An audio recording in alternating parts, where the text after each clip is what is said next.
Gentlemen, welcome on. It's great to see each of you. I'm going to just talk through a little bit about what we're going to cover today. We're going to talk about the requirements. We're going to talk about the associate role as it pertains to your certification process. Talk about also the endorsement process. I know there's often some confusion around that.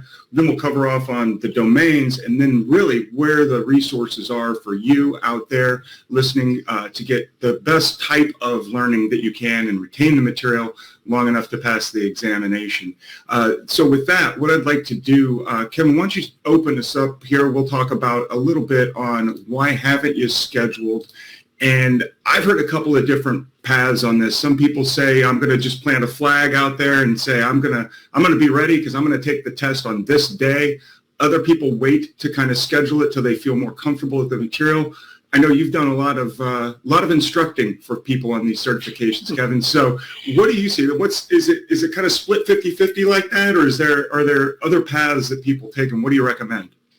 So I usually recommend 2 to 4 weeks as the magic spot after you take some kind of a training course or review course or something like that. That tends to be a good spot where you retain most of what you got from the training, but it hasn't started dribbling back out yet. So having said that, you can take as long as you want to schedule the exam, obviously, between the time you do any type of training, but you have to keep refreshing.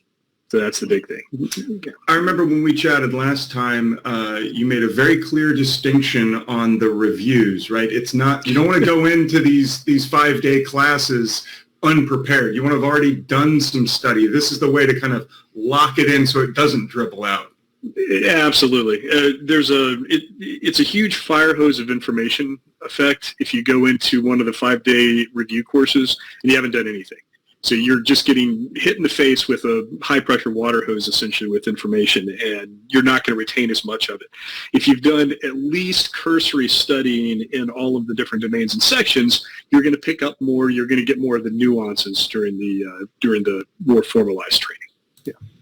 That seems to stack up here because everybody's the preponderance of people, at least that have participated in the poll, 54% saying it's because they don't have enough time to study. Closely behind that, though, is I'm concerned I won't pass the exam.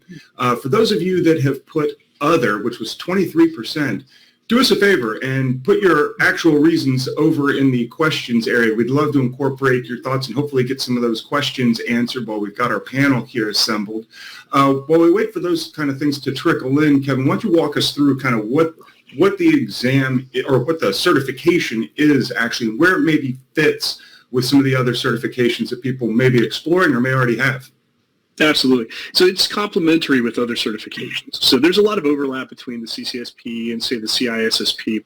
So if you already have a CISSP, it doesn't mean you can immediately go out and just get a CCSP. However, you've got a lot of the basics.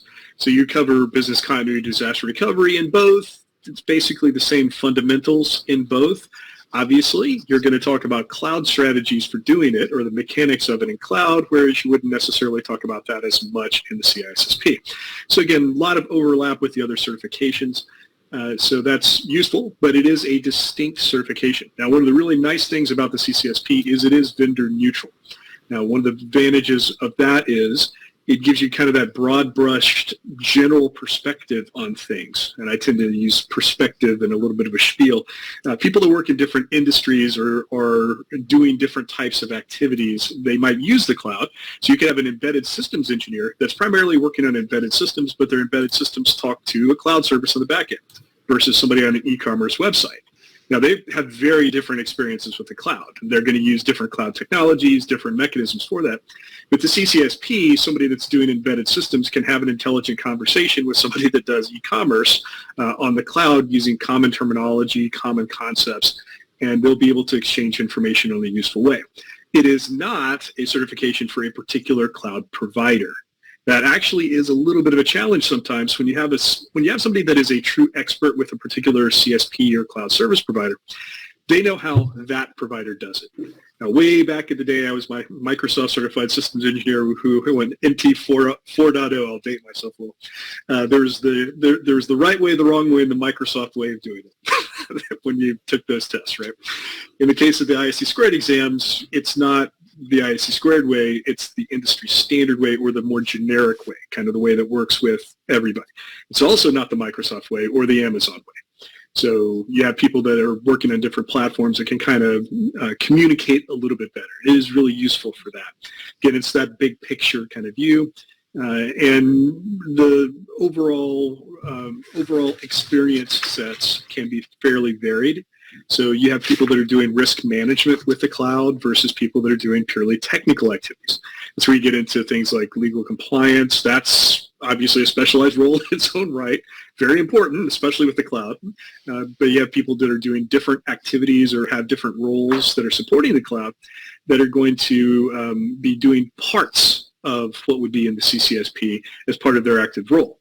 But they're going to need to integrate with or interface with people that are doing other roles. And that's where the CCSP as a vendor-neutral solution comes in very handy. And we're aligning everything we're doing with the cloud back to CIA, confidentiality, integrity, availability, our main security objectives. So just like other security certifications, but with the cloud flavor. Great overview, and I appreciate that. And while you were going on about it, I was thinking back, sometimes when I make the transition, say, from using services in Azure versus AWS, they call them different things, but it might kind of do the same thing. And so I would encourage people to explore this vendor neutral certification first, because I think it sets a really good foundation, and then maybe look at some of the specifics from the other providers themselves and get more vendor specific. And honestly, the reality is most companies today aren't just with one cloud provider. Now, they're probably with a major cloud provider, but they probably have half a dozen other smaller SaaS providers, software as a service type providers. So you're usually not just with one provider anymore. Valid point. Let's talk, we've talked a little bit about the certification itself. Dave, why don't we talk a little bit about the requirements? Because I think some people think that they should take things in a particular order. And on this program in the past, we've had people, for example, take the Certified in Cybersecurity entry-level cert as just a way to kind of build some confidence before exploring, say, the Cloud Security Professional or the CISSP. Tell us a little bit about some of the requirements, and then we'll talk about the associate side after that. So, one of the things that I think makes the ISC squared certs valuable out in the industry is it's not just a piece of paper, right? Yeah, I mean, if you're someone that's good at taking tests, you can go take a test and knock out essentially half the requirement for these certs, where in other certification models you might get an actual piece of paper as a result. But here you have to have demonstrable experience that someone else has to vet. So, it's a higher bar in my opinion, and at least in my opinion, makes these certifications a lot more valuable and a lot more worthwhile, because it requires someone else to say, yes, I know this person, and I'm going to agree that they are up to the standard. All of these certs from the ISC Square, that at least the higher level ones, have some type of requirement like this. And, I always encourage people, take a hard look at this before you get too far down the path, because you make an important point. There are now these new entry-level certs from ISC Squared. It's a great place to start, get your feet wet, kind of understand what you're up against. But also, you have the associate level. You can take the certification even if you don't make the experience requirement at that time, and then work your way up to that. And I think sometimes people downplay the value of that associate certification. And, I would argue, yeah, for a lot of people, the end goal is, I want to have the certification. It opens doors. But, I can promise you, from having done a bunch of these, you are going to learn a ton along the way. No matter how much you know, you're going to learn a ton along the way. And with this particular cert, going back to the vendor neutral aspect of it, yeah, you may call something, an Azure function in Azure. It's something else on another platform. But you're going to learn all these foundational concepts that ultimately are applicable across all these platforms. And obviously, there's the added weight of ISC Squared as certainly one of the best known, if not the best known, and most respected organizations out there. So to get back to your specific question about the requirements, I think sometimes that scares people off, but I think you need to dig a little deeper into it, understand there are numerous pathways to get there, including get the associate and then get the experience over time, and also understand that, different certs have different requirements. If you already have a CISSP, for example, you can knock a substantial amount, I don't remember exactly what it is, if not all of it, most of it out simply by having that certification. So, you can see on the slide there, I won't read it to you, 6 years of paid work. You need to understand what paid work means. but don't let this stop you from registering for the exam. Don't let this stop you from pursuing the certification, even if you can't meet that today, and look into the details, because there might be some mitigating circumstances. Again, you've already got a CISSP, or you've got a cert from another organization that ISC Square will give you a certain amount of credit for. Don't let that be an impediment. Get your exam scheduled, get out there, get it done. Great advice, and I think there's also kind of a chicken and egg problem, right? People look at the paid work requirement and they think, well, how am I going to get the work if I'm not certified, and how can I be certified if I don't do the work? And I think looking at it from the perspective of the associate is spot on. You've got 6 years. Get the certification, and then you can go through the work process, and maybe that'll open some additional doors for you. We've already had a couple of questions come through about specific content and such. We may save those a little closer to the end. But Vince, why don't you walk us through the endorsement process, because we just had a question come up before I even clicked on the slide, asking if your endorsement person has to come from the CCSP or just be another certified member of good standing. So if you could clarify that as well, that would be fabulous. Sure, that's a good point. I think the first thing to note in my background was that I got my CISSP back in the day when I was in the military, and so our organization provided that endorsement process. So I didn't actually have full visibility into that until I was in the civilian sector, and then at that point was actually acting as endorsement for other people. And I think that, to the earlier comment that was made, it's great to have that oversight, that ability to say, yeah, I actually know this person, and I can vouch that this person not only has the work experience, but it's in the right domain, and they're doing the thing that they need to do. When it comes to, who can endorse you, yes, it's a ISC Squared member in good standing who just knows your background. I don't have to have a CISSP, or a CCSSP. I can have a CISSP, but you CSSP because you actually have the work background that I can vouch for. So. And also, they're going to check. So we had a question come in, can I just have my boss endorse me? No, it does have to be a member in good standing, but your boss might very well get a call to validate on that work experience. So thank you very much. I know people who've been audited for these sorts of certs before, particularly in the PMI space. So yeah, you should do your homework, talk to the people that you're going to use for this endorsement process first, make sure they're on board, because that might throw a barrier in your way if you don't do that. And a great way to find endorsers is to go to your local ISC Squared chapter meetings on a regular basis. Those people are going to get to know you. You're going to be talking about the kind of work that you're doing anyway, and they're going to be, colleagues. It doesn't have to be a coworker. So I think that's another important point. Kevin, I'm going to come back around to you because, you taught a lot of these and you've taken a lot of these. Why don't you walk us through some of the content? And we did have a comment coming in saying after reading through some of the study materials, they see it's more like the CISSP. It's kind of foundational principles more so than a specific cloud. So kind of talk through some of the differences here and some of that nuance. Absolutely. And I mentioned business continuity disaster recovery earlier, and that's actually that's buried down in here, by the way, in our various domains. But example, CISSP, you're covering really the basics of it a little bit more in depth, covering a lot of traditional business continuity disaster recovery. The cloud cover basically the same basic elements of business continuity and disaster recovery.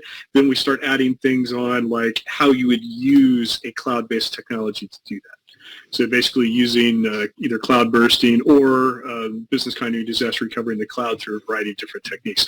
But in order to discuss that, you have to have the same basic understanding of what business continuity disaster recovery is. You're a little bit less concerned about, say, traditional tape backups, which hopefully nobody does anyway anymore. But you're going to be concerned about less concerned about some of the traditional technologies and more focused on how you would do that with the cloud. How you might be able to make use of cloud technologies. But it's the same thing. You're still doing business continuity disaster recovery.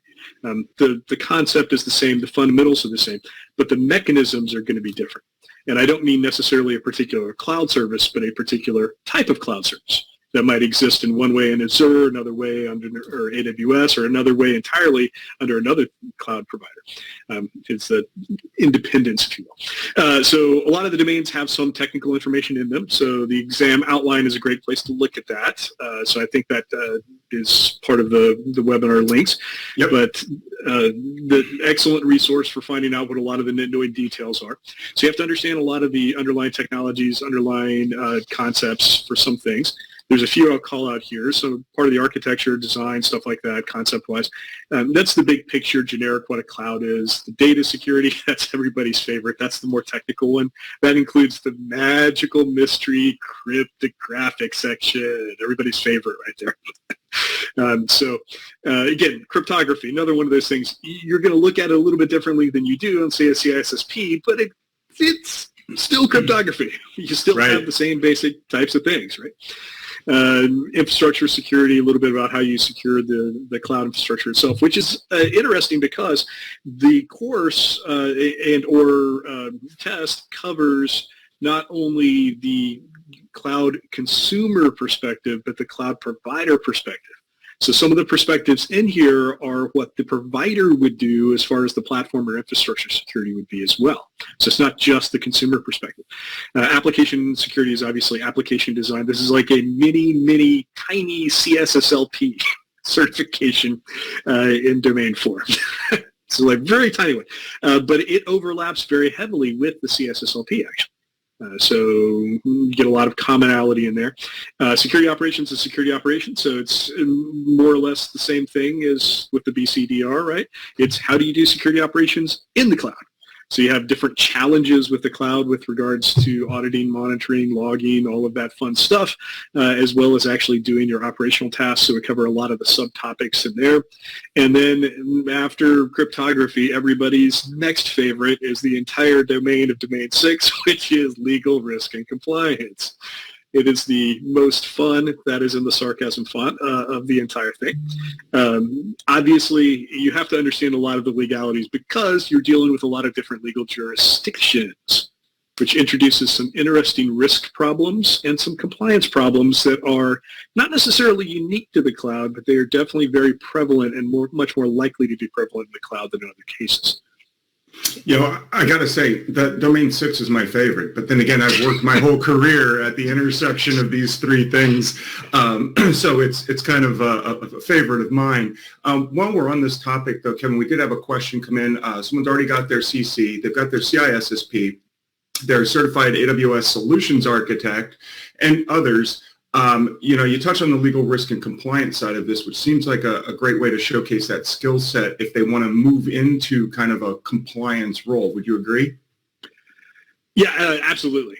Because it includes the management. It includes the management aspects that are kind of unique to the cloud that don't exist in a lot of the other certifications. So it's a really good entryway for that. Yes.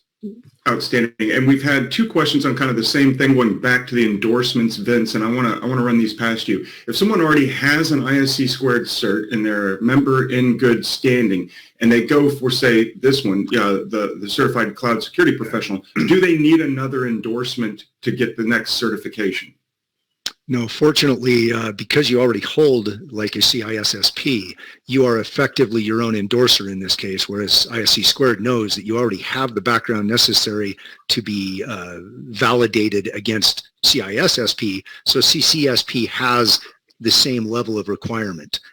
And so it's just foundationally backed already. So you basically are your endorser in that case. Fantastic. Thanks for the clarification. I wasn't sure of the answer myself. Kevin, you touched on a number of great ways, training and such. We've also, and you mentioned the link section, tons of great information over there for you folks, including the exam action plan that he mentioned.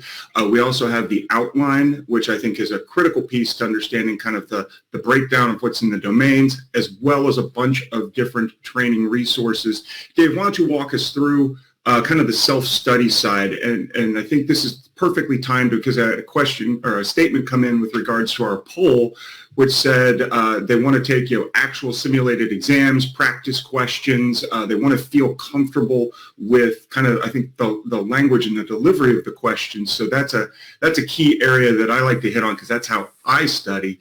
Why don't you talk through some of the pros and cons on these for us? Yeah, me as well. And, if we have time at the end, I have a very rigorous approach to these things. I'm not sure it'll work for everyone, but it works well for me. I've never taken any of the classes. It's always been self-study. And, I would say huge props to ISC Square for coming up with material that I think is top-notch. And, again, at least works very well for me.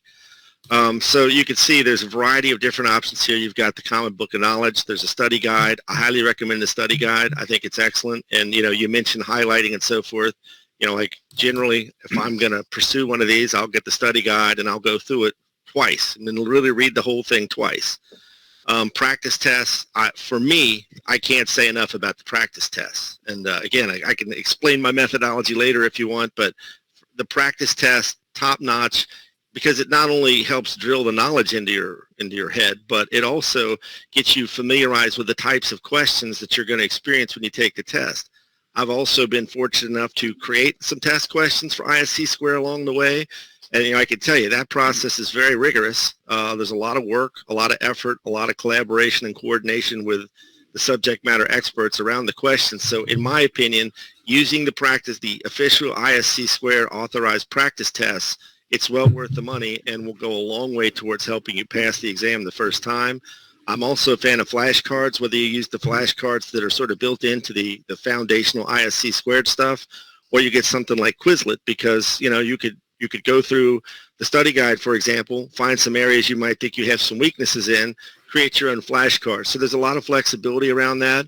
But, the idea that once you have the flashcard app on a phone or something and you could be out at a soccer game or wherever you have a little time to kill, you can kind of fill that gap and get a little more studying in. And again, I'm kind of a nut. Once I get in the groove, I'm kind of a nut about this because I don't want to take the exam more than once if I can help it. And then, study app, whether it's an authorized one, the only thing I would say, because there are all kinds of third-party study guides out there, right, from well-known publishers and well-known authors. And while I wouldn't knock any of those, and in some cases I've used those to kind of supplement, because again, I don't want to, these exams are difficult. They require a lot of effort. I don't want to take it more than once. I might supplement, but I have found extremely good luck and a high degree of success by using the materials that ISC Square makes available. And I mean, yes, this is an ISC Square seminar. I'm not here to tell you buy this stuff just because I'm in this seminar. The stuff really works for me. I highly, highly recommend it. And I promise you, if you do this with a disciplined and rigorous approach, you have a very high degree of likelihood of passing the first time. I couldn't agree more, and I applaud you for bringing up the fact that there are other things out there, but you want to look for the authorized ISC Squared stuff. That's going to be the best. And to the point of practice tests, I know this is for the CISSP, but you can see that's a pretty hefty book. You can get plenty of practice through those tests, and I assure you, by the time you get done with chapter 6, you're not going to remember the questions in chapter 1, so it's easy to go back. I even printed out kind of my own little answer sheet, made a bunch of copies. It's real easy to go through and kind of highlight those areas. And that's how I like to use practice tests for exams, is knowing where my weak spots are. So thanks for giving the walk down. And again, we've got links to all this stuff on the other side. But I know some people don't like the self-study. Some people in our poll actually said finding the time to study for them is hard. And I know we've got some options if they are more interactive. Personally, I can't sit down in a classroom anymore for 8 hours a day. I don't know. I just doesn't work for me. So I'm more the self-study guy. But Vince, what are your thoughts on kind of the instructor-led? And Kevin, since you're an instructor, I'd like to have you throw some color commentary in on this after Vince is done. Yeah, I actually participated in a classroom boot camp in conjunction with the Congress several years ago when I was prepping for CCSP. So I attended a boot camp, and in all honesty, the instructor was awesome, but what I got most out of it was a highlighted study guide, because it was an ISC Squared study guide that I had been able to walk through with an instructor, foot stomping all of the important areas that I needed to make sure I dialed in. And I'd been working in AWS Cloud for a couple of years at that point, but because this is a generic conceptual test,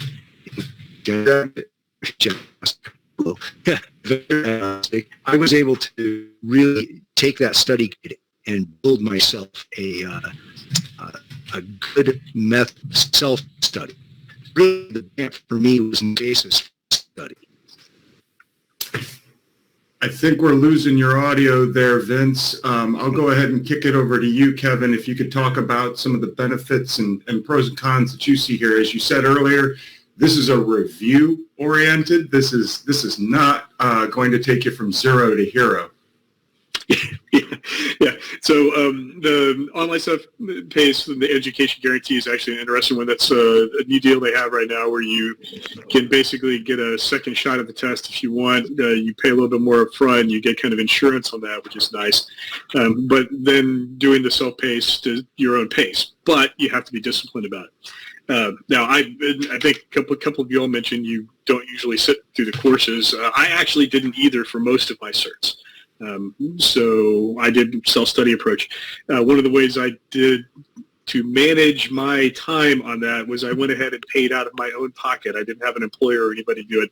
The cost of the test up front, which that tends to focus you amazingly when it's your own money on the line a lot of times, right?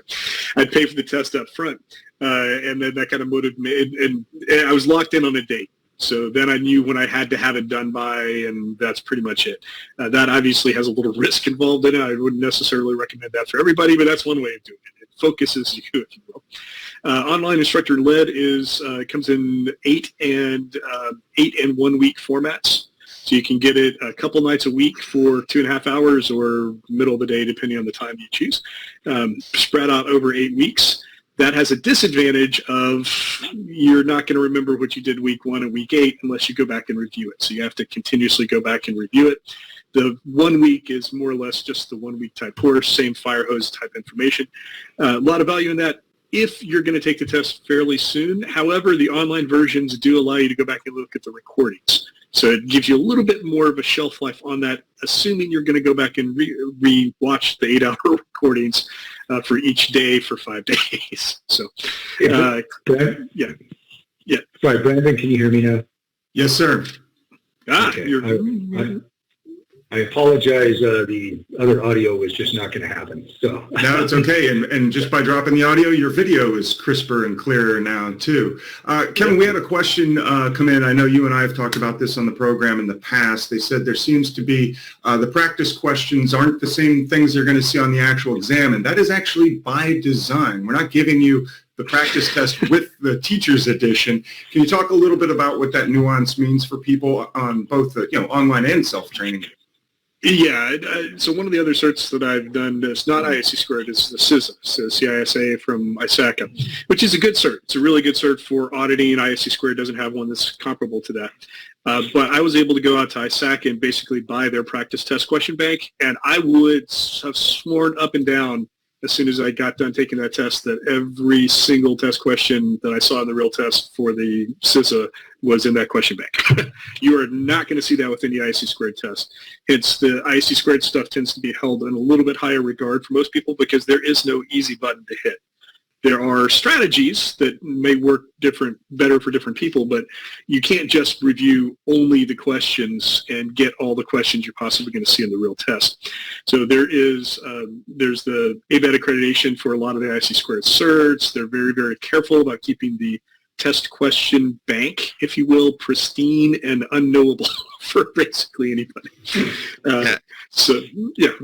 I would just add to that, again, having worked on some questions for ISC squared, yeah, they take it really, really seriously. You have to sign an NDA. It's a very serious, rigorous process. And, I understand when people ask that question, but, yeah, of course they're not going to give you the same questions, right? But I would argue by using these study questions, you will understand the types of questions that are going to be asked. You will learn how to think about determining the right answer, because I would say, also there's the right way, the wrong way, and the ISC square way. What you call something, how you do something, it may work fine in your environment, but that might be the right answer for the test. And if you don't get yourself thinking about how to understand what the question is asking and how to find the right answer, you're going to find these tests will be very difficult. And by using the study questions, I think it will help you get there much quicker, and you will have a much higher level of success.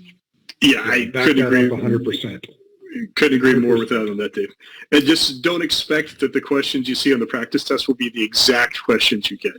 And what Dave Right. provided is an excellent advice, especially with regards to learning how to actually take the test. So if you haven't taken one of these big tests before, grab your most uncomfortable chair, stick it under a heating and cooling vent at the wrong temperature, and sit down and do the practice test for the amount of time that you have for the real test. So it helps you understand pacing, timing, understand how Dave, I think, hit the nail on the head when he said, learn how to answer the different types of questions, which is a great use for practice tests.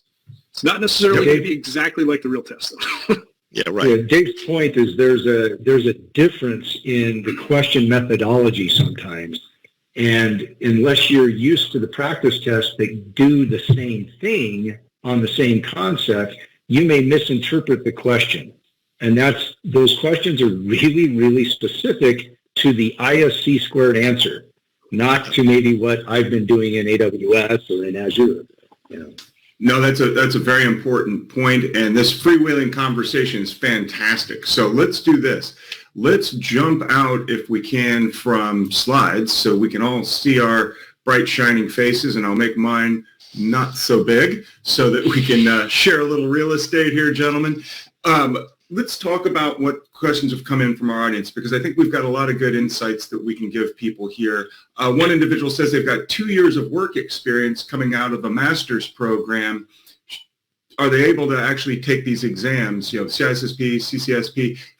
The answer is absolutely yes, because you've got the 6-year window to continue to get work experience. But I think the distinction, and Dave, I think you made this, paid work experience in these domains. So if you have done, say, a paid internship, or maybe you paid lab work, for example, in some schools, that could also count towards this, right?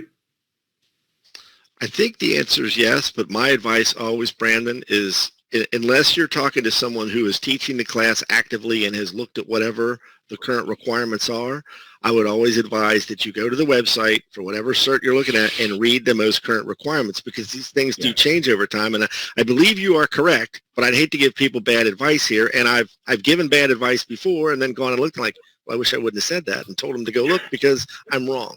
So, again, I would not let the lack of experience deter you from taking the exam, assuming it's not going to take you 10 years to get the requirement experience, because once you pass, you become an associate of ISC squared. And again, I'm a firm believer, I don't care how smart you think you are, how much you think you know, you will learn new stuff by studying for this. There's value in the learning just by going through the process. But I do think it's critically important that you understand all those requirements, because if for example, your employer is going to pay for it, or they tell you you need to meet this particular cert by a certain time, or you're going to lose your job or whatever, you need to understand the requirements so that you can meet them and not set yourself up for failure. So again, my advice would always be, just go read exactly what it says, and then if you have questions, reach out to ISC squared and let someone there clear it up for you, because it's easy to make those kind of mistakes if you don't do the homework first. Admittedly, there have been times in the past where maybe I didn't really do as much research on the front end as I probably should have, and then was like, oh, well, that's going to be a problem. Wish I would have paid more attention. And over in the attachments and links section, we've got a link to the CCSP Ultimate Guide, which I believe does have the latest, greatest requirements in that. The exam outline on the first text page, not the cover page, but the actual first page of text, it's like a quarter of the page covers the exact requirements. You do get credit for the education, but you do have to have the paid work experience, as you said. So. Yeah. Great. Another point came in while we were doing the poll saying they haven't scheduled it yet. They're starting with the CC, and then they're going to move on to the CCSP. And as I mentioned before, I've had other folks on the program that are doing the same thing. They find it a good stepping stone, a nice way to get used to that test-taking process without getting an uncomfortable chair and an HVAC vent there, Kevin. But Dave, I wanted to hit on you because you hinted at this earlier, and I'm not going to let it go because I'm very curious. Everybody's got different learning methods and models, things that resonate from them. I'm a very visual person myself. When I'm studying, I go through with a highlighter in one color, and then when I go back and do my review, it's a different color. I'm pretty particular about my methodology, and as we were talking talking before going live, we've had people come on here that make a spreadsheet of all the elements and all the domains, and then they find out what their weekend and check them off. You said you've got some secret sauce on this, so I want to hear how you go about it. Well, yeah. So again, I'm not promising this will work for everyone, but I've over time taken a lot of these tests, and I've failed a few along the way. Fortunately, I've been I'd say my method works well for me because I haven't failed one in a while. And I would also argue these are some of the most difficult and rigorous tests you're likely to take. Anything from ISC squared, the CISSP, any of these, they're not easy tests. If you go in unprepared, you probably are not going to succeed because, again, it's not just the knowledge. It's knowing how to understand what the question is asking, how to get yourself in the mindset of the ISC squared methodology and thinking on these things. So generally what I will do, because I haven't, like I mentioned, I haven't taken any actual training. I've just done the self-study. I'll read the common body of knowledge once. I'll read the self-study guide twice, literally every word of it twice. I'll start out in the beginning, read it once, do exactly what you described, Brian, kind of highlight the things that I'm like, well, I didn't know that, or that's interesting, or I wouldn't have thought of it that way. Then once I get through the study guide once, I'll sign up for the official ISC squared test questions, test bank, whatever it's called nowadays. And then basically I will just drill myself on that relentlessly. I mean, I will go through it until I can score consistently in the 90s every time. And then, as crazy as this sounds, I'll go back and read the study guide one last time. So, I mean, I'm putting a lot of effort into this, but I don't want to take the test twice. And I don't want to go through all this pain twice. So, I probably will have somewhere between 100 to 150 hours into this. But I have found if I do this disciplined approach every time and I can get myself into the 90s, I have not failed yet. Knock on wood, because now, of course, I've cursed myself publicly by saying this. And I'm not promising this is going to work for everybody. I just know it works for me. But I'm putting a lot of effort into it, and I'm very disciplined about just constantly drilling on the questions. And when I miss a question, reading what the right answer is and trying to think about why is that the right answer. Clearly, I didn't think it was right, so why are they telling me it's right? And again, trying to focus on that, thinking about it the right way so that when I do get to the test and the questions are different, it's not the same questions, I know how to think about it and pick the right answer. Yeah, and again, I can't stress enough, it's that wording and understanding how these sentences are structured. You mentioned participating in the item writing, and I'm sure that methodology gets probably pretty well drilled into you as well. I will throw out, that was one of the most difficult things I've ever done. That was way harder than I thought it would be. And I was absolutely drained at the end of every day. I'm like, I'm kind of sorry I signed up for this. This was really hard and way harder than I thought it would be. So yeah, it's taken very, very seriously. No, you're spot on. Kevin, what are some methods that you found work well with your students? You obviously mentioned come in prepared for these instructor-led sessions. We did have a question about reviews, and I know you mentioned kind of the binging of Netflix for the 8 hours of content in the self-space study. I don't recommend that for people, but it might work for you. But we did have a question with regards to how long is that available? It's a 6-month window, right? So that particular question, I don't know. So that's the self-paced training is purely the self-paced. So the online instructor-led training, the videos are only available for the training window. So once the training window is closed, you can't get into the videos. So what I was talking about earlier is like the videos from the online instructor-led.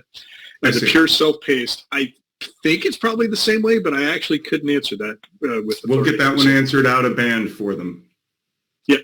And then, so back to this question. So what do we do to say? I think you found this humorous in a previous one, but I like the GOAT. Got to have the GOAT. That is not the greatest of all time. It is the glossary of acronyms and terms.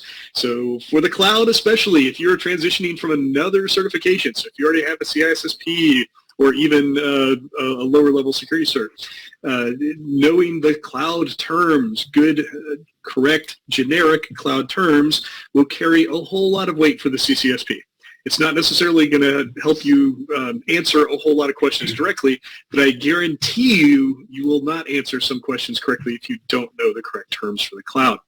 And that's not ISC squared terms. That's NIST terms, so National Institute of Standards and Technology, ISO standards, stuff from Cloud Security Alliance. A lot of them have free or, well, with the exception of ISO, free or no-cost glossaries that you can download and just get the terms. So knowing the terms is extremely important for the CCSP. And a lot of times, if you already have a CISSP, it's not by any means all you have to do, but a really good approach for somebody that already has a security cert to help transition their knowledge is to read the glossary. And it is not fun, it is not exciting, it is not cool or sexy, but it's effective a lot of times. Oh, that's what that is. And then a lot of times what I find when I do that, I'll look at a term, I'm like, I've never seen that term before, never encountered that, so what does this mean? Then I go and do maybe a 10, 15-minute web search, do a little bit of self-study, and then now I've learned something. Back to Dave's point, you're always going to learn something when you get to study. Always, guaranteed. Anybody, you're always going to do it. Now I've learned something new, which may or may not be useful for the test, but I've learned something new, so that's always a good thing. Right. And they're great for making flashcards out of that glossary of terms and acronyms, you know? Absolutely. And you have to know the good official terminology. And again, this is not like ISC Squared didn't come up with a glossary that's unique to ISC Squared. It's taken from the common body of knowledge, the NIST standards, the ISO standards, the CSA stuff. So this is good generic terminology. It is not taken, however, from AWS or Azure. Right. Or Google for that matter, yes. Yeah, or Google. And we had a question come in about the best test bank to use. I'm a big fan of using the official ones. We do have links to the self-study resources, and there's a link to purchase that book directly from the publisher or from Amazon over there. That would be definitely the avenue I would go to. Dave, your point about how these things get written. I totally agree. I mean, I'm not saying there aren't other good resources. And again, there's some well-known authors that have written some books out there with well-known publishers, and I wouldn't necessarily rule those out. But what I would do personally is I would start with the official authorized stuff. And then if I feel like I'm not getting enough out of that or I need more, I would go out and try to find someone that's known in this space for a book on this, whatever the exam is. And then I would start to, before I, sprung for it, I would try to look at some of their sample questions and see do they seem kind of similar. Because if you end up with there's plenty of free resources for a lot of this stuff. And a lot of this stuff, in my opinion, is frankly just crap and will actually lead you down a path to failure. You won't get good questions. You won't understand how to think about the questions. So, I always try to warn people, be careful about what you use as a study guide, because if you don't have good information, you're going to spend a lot of time, probably fail, be very frustrated, versus, maybe spend a little bit of extra money and stick with the authorized stuff written by the same people who are creating the test. It just kind of makes sense, really. If you're already making the investment in the cost of the exam and the other training, don't cheap out and try to find some bootleg PDF of questions out there or a brain dump. That's definitely not the way to go. And to Dave's point, and I saw somebody had a question there about the 50 ungraded items. So on every test, there current used to be 25, it's now 50. There's 50 ungraded questions. So why are those there? That is something, it's not necessarily unique for ISC Squared, but that's something in all the ISC Squared tests. They're there because somebody has written that test question, so probably a member. They've submitted it to get CPs, and now they're going to do a quality review. They put it through TechEdit. They make sure it's appropriate for the material, but now they're going to see if there's ambiguity, or maybe it's written a little bit too much the way Amazon does it, or a little bit too much towards the way Microsoft does. And they put that test question out there, but they don't grade it, but they're grading the question. They're actually seeing how people answer, and they can tell by magical statistical math and how people do on the overall test, and then how they answer those ungraded items. It gives them a way of evaluating the quality of the test questions. That's one of the things that kind of sets the ISC Squared test aside a little bit. Now, there's a caveat to that. When people, and this goes to the bootleg material, so you sign an NDA when you take the test. You're not supposed to copy the questions off the test and all that. I think we can all say people probably do that. They go out and do it, even though they're not supposed to. What questions do you remember after you take the test for several hours and you leave the test room? You remember the really bad questions. You remember the ones that weren't so good. So you're probably going to remember a good percentage of the ungraded items that were never going to be test questions because they were ambiguous or they were not good questions. So a lot of your bootleg material gets created that way. It's created, but you don't remember the question you found easy. That's not the one you remember. Very true. And definitely a word of warning. Yeah, because a lot of times some of those ungraded items, they never become graded. They never become test questions because there was some ambiguity in them. It wasn't written well, but it wasn't detected until people started answering it. And then when you have people that actually work in the cloud, they're starting to answer the question. They're looking at it differently or a different perspective than whoever wrote it. And if a significant percentage of those people that otherwise do well on the test gets the ungraded question wrong, it's never going to become graded. And that's also protection for people taking the test so that somebody doesn't write a test question that's really obscure or really ambiguous or something like that, and nobody that's not a subject matter expert on a particular service has any hope of answering.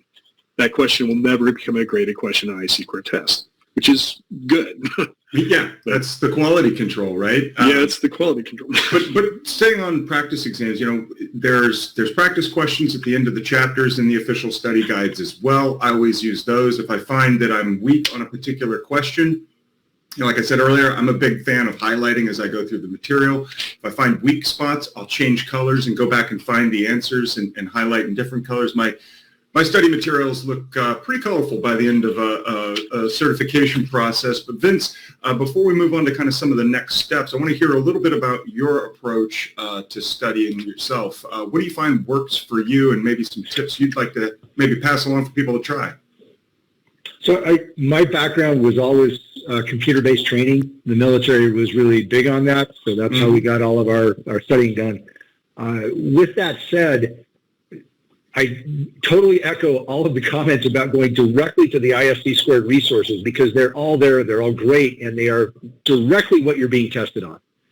A lot of the CDT things that are out there that are CDs in the back of books or things like that, they're good exercises, but if it's not directly from the ISC Squared site, I just shy away from that because what I've learned in the CISSP and the CCSP is that studying not only context and theory behind a question, but structure of question is imperative to passing the test. You may be able to get some knowledge behind something, but when you go into a test, if you're not accustomed to applying that knowledge in the context of a question that gives you two very close answers, A and D out of the question, they're not the answer. B and C, on the other hand, in many of the questions, that's that delineation you find. And it could be one or the other, depending on how you are accustomed to contextualizing an ISC Squared question. So for me, it's always been just get into that material and go over and over and over and over. And for me, I echoed with the other guys, test questions. I love just going through the test questions, then I take the ones I missed, and that's where I go in, and I'll just study that domain. Just work through that domain so that I can justify why the right answer was the one I didn't pick. Pacing is another important one. So when you're doing the practice test questions, you're learning how to pace yourself because you do have a time budget, and if you run out of time, you don't get credit for the stuff you didn't try to answer. So that's it. It also affects your stress. So if you don't know what your pacing should be, and you feel like you're behind, you're going to try to rush, and then you're going to misread questions. So knowing your pacing, understanding your pacing is a great way to use practice test questions. And people don't think about that as a mechanics thing, but it's very much a mechanics thing. That's right. I know at an hour into the test, I should be on question this, right? And plus or minus 5, something like that. And that lets you know you're where you need to be so that when you're in the middle of the period, if you want to take a break, you have time to take a break. Right. So or you got to soldier on. And I'm glad you brought up the test stress. I know some people have test anxiety. There's some tips that we've explored on this program in the past about reducing some of that. Simple things. We've heard get your clothes ready and laid out the night before. Maybe drive the route to the testing center so you know what to expect with traffic and how long, you don't want to be rushing there, running red lights to get there because your stress is going to be elevated when you walk in to the testing center. So I think there's some other things to kind of reduce that Dave, Vince, and Kevin, any tips that you would give to people, other ways to reduce that stress, Kevin, than sit in an uncomfortable chair for a while and get used to it? Well, I think Kevin was right on the money. It's really good to kind of put yourself in a stressful situation and take the full test at least once, right? Again, I would argue you want to take, because usually with these testing tools, you can do, one domain, you can kind of do one topic.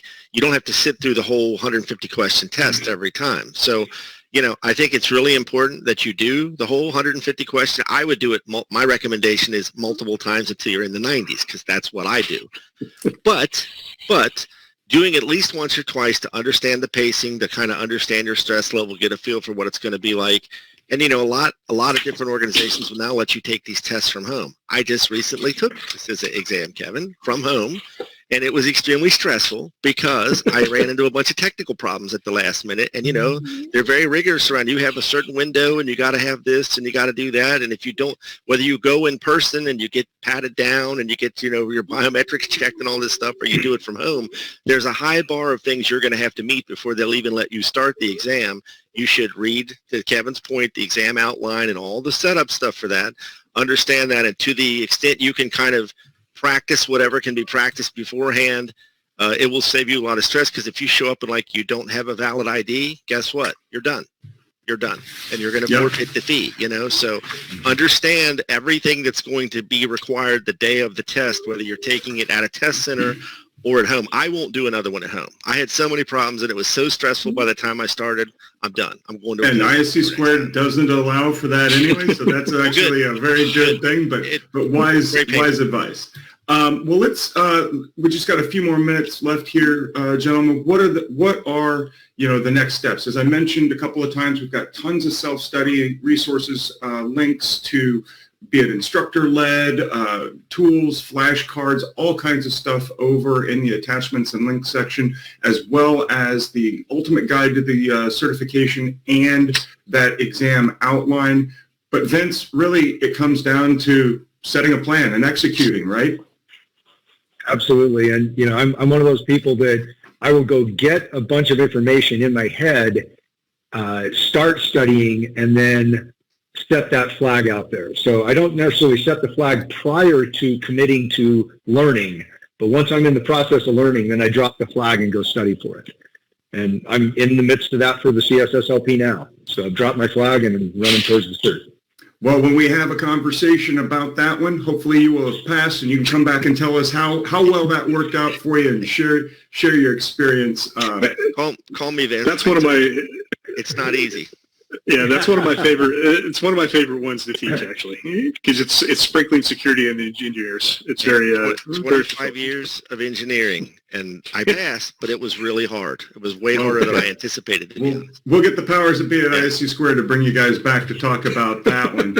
I did mention a lot of great resources over in the attachments and links section, but I think to Vince's point about setting that flag, get it on the calendar. We've got a link to register for your exam. Mark that. I think that's important. Dave, you mentioned take the practice test. You try to get to a 90% or so. It takes a 70%, I believe it is, to pass.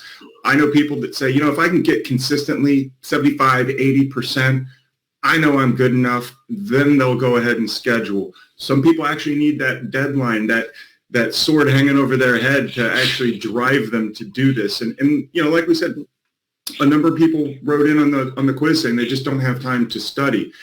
I know one CIO who wanted to get more of his security team certified, so he gave them time every week out of their schedules before they went home, before they're having to deal with, spouses and kids and the pressures that come when you get knock off work. He gave them time in their work schedule to study, and they formed a little study group, and they would meet in the cafeteria, and I thought that was a fantastic amount of support. And I know some organizations don't pay for your certification, so you're going to want to make sure that you're hitting this to the point earlier. It's a hard exam, it's an expensive one. You want to make sure that you've got the supporting components around you, especially if you're footing the bill yourself.